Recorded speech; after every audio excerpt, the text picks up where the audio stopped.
எல்லோருக்கும் வணக்கம். Pushpa Rajmani cooking video.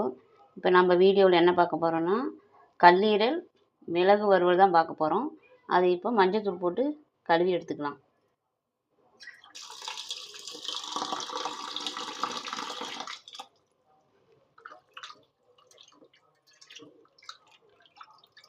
நான் 1/2 கிலோ கல்லீரல் எடுத்திருக்கேன். இதை நல்லா கழுவி எடுத்துக்கலாம்.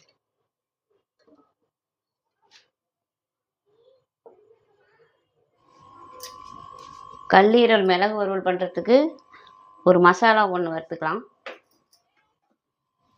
சட்டி சூடாயிடுச்சு. 2 பட்டை, 3 லவங்கம், 1/2 ஸ்பூன் சோம்பு, 1 ஸ்பூன் மிளகு, இதை நல்லா வறுத்து எடுத்துக்கலாம்.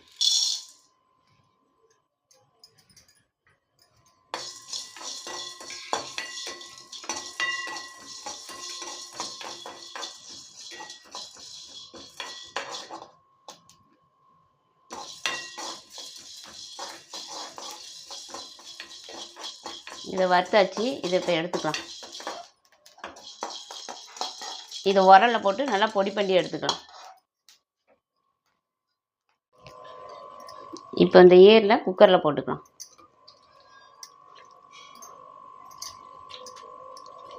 ஒரு 3 சவுண்டு மட்டும் விட்டு எடுத்துக்கலாம். கொஞ்சம் மெல்றதுக்கு கொஞ்சம் நல்லாயிருக்கும். குழந்தைங்க நல்லா மென்று சாப்பிடுவாங்க. இல்லைன்னா கொஞ்சம் டைட்டாக இருக்கும். கொஞ்சமாக உப்பு சேர்த்துக்கலாம். கொஞ்சமாக மஞ்சத்தூள், ஒரு 1/2 டம்ளர் தண்ணி, ரொம்ப வேண்டாம். இது பெரட்டல் தான் பண்ண போகிறோம். கொஞ்சமாக தண்ணி விட்டுக்கலாம்.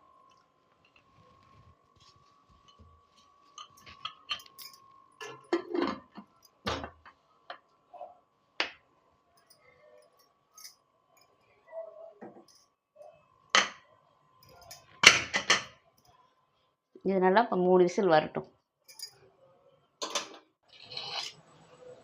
இதை உரலில் போட்டு இடிச்சுக்கலாம்.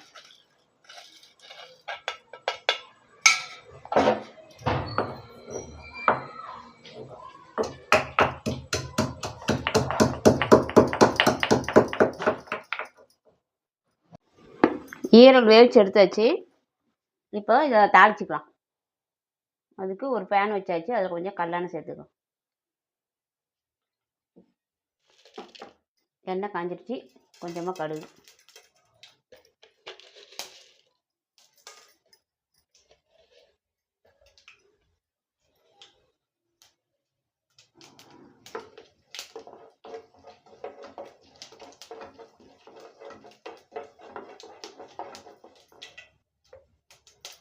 கடுகு பொரிஞ்சிடுச்சு. கருவேப்பிலை சேர்த்துக்கலாம்.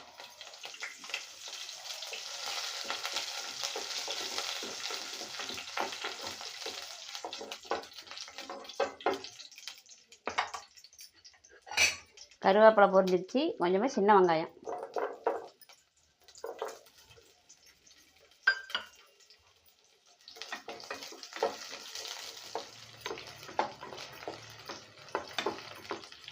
வெங்காயம் நல்லா வதங்கிடுச்சு. இப்போ இஞ்சி பூண்டு பேஸ்ட் சேர்த்துக்கலாம்.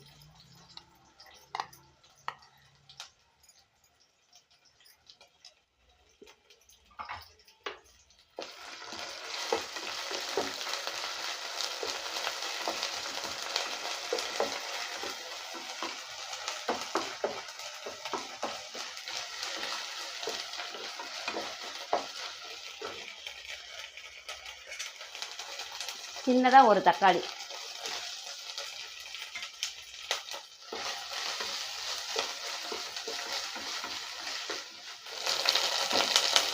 தக்காளி வதங்கிடுச்சு.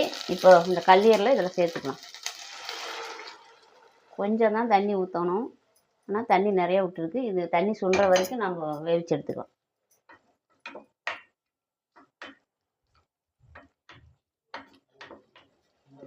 இப்போது இதுக்கு மசாலாலாம் சேர்த்துக்கலாம். மிளகாய் தூள் 1 ஸ்பூன் போட்டுக்கலாம்.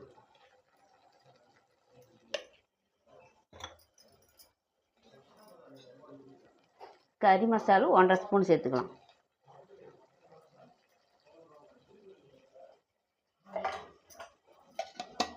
மல்லித்தூள் 2 ஸ்பூன். மல்லித்தூள் சேர்த்துட்டோம்னா கிரேவி ரொம்ப நல்லாயிருக்கும்.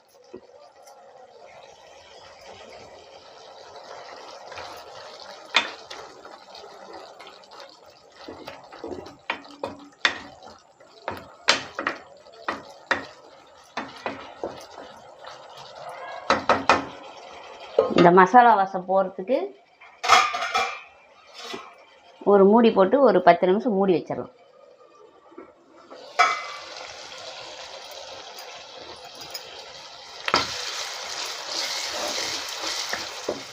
இப்போ அரைச்சி வச்ச இந்த பொடியை இது கூட சேர்த்துக்கலாம்.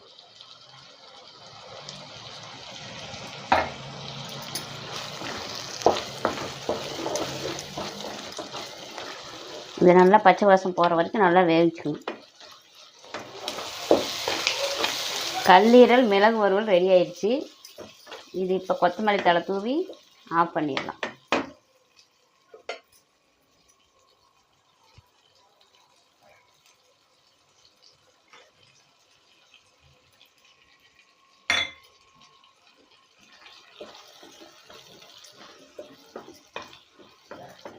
இந்த மிளகு வறுவல் உங்களுக்கு பிடிச்சிருந்தா லைக் பண்ணுங்கள், ஷேர் பண்ணுங்கள், கமெண்ட் பண்ணுங்கள்.